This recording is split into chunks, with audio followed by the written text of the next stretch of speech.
أيها الإخوة الكرام, there is much from the Salaf of this ummah concerning the reality of maut. Many narrations, أيها الإخوة. Narrations that will indicate to you how they considered this reality that is coming upon each and every one of us. Salman al-Farisi, radiyallahu anhu wa ardah, at the time of death, he began to cry. And he said, or it was said to him, Ma yubkik, what is it that makes you cry? And so he said, I do not cry desiring your dunya. Wala jaza'an min al-maut, nor out of fear of death itself.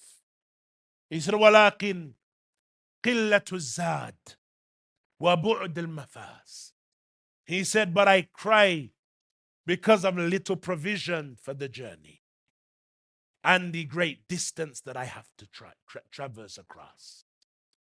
That is a reality, ikhwan. Each and every one of us, ikhwan, ask yourself, what is my preparation like? What type of provision do I have? What have I really put forth? What have I really put forward? From among the Salaf, Abdurrahman ibn al-Aswad, he cried at the time of his death. And so it was said to him, Ma yubkik.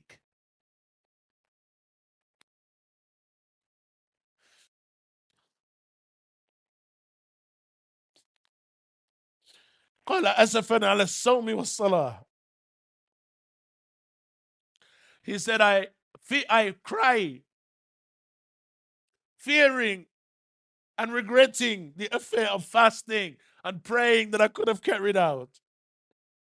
ولم يزل يقرأ القرآن حتى مات. And he did not stop reciting the Quran until he died. Ibrahim al-Nakha'i, rahimahullah ta'ala, at his time of death, he cried. فَقِيلَ لَهُ مَا يُبْكِيكَ. It was said to him, what is it that makes you cry? He said, أَنْتَظِرُ مِنَ اللَّهِ رَسُولًا يُبَشِّرُ بِالْجَنَّةِ أَوِ النَّارِ.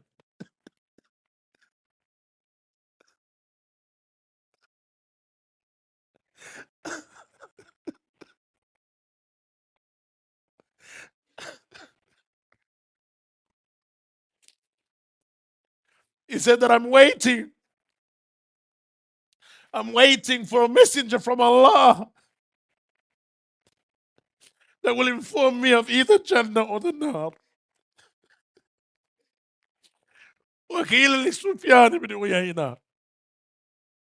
It was said to Sufyan, for what thing and for what reason did they used to give preference and hold that one should be quiet at the janaza? فقال شبهوه بالحشر. He said that they likened the janaza with the resurrection يوم القيامة. He said, أما سمعت قوله تعالى وخشعت الأصوات للرحمن فلا تسمع إلا همسا. He said, have you not heard the statement of Allah that all voices will be quiet on that day and you will not hear except the whisper of moving feet? That is why they would give preference to being quiet at the janazah, resembling that with the day of Qiyamah, when we stand before Allah Azza wa Jal, having nothing but our good deeds and regret. Yawm al-hashrati wa nadama, the day of regret, the day that we will regret every single thing that we did. The day of regret, ayyuha al-ikhwa. That is what Allah Azza wa Jal refers to it as.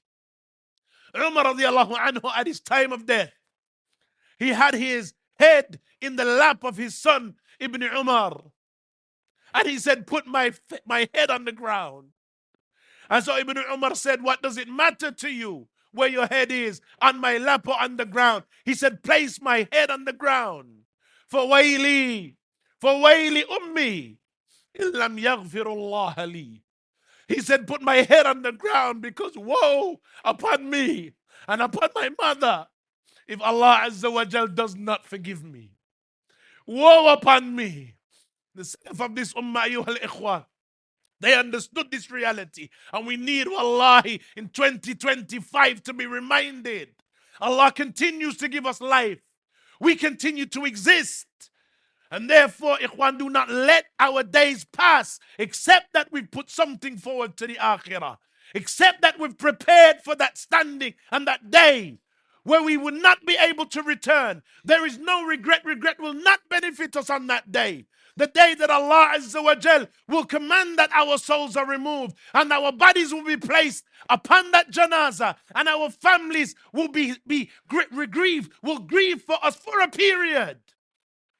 There will be quiet and silence as your body is being brought. Then it will be lowered into the ground while you wait for the Rasul and the messenger of your Lord to give you the tidings of Jannah or the Nar.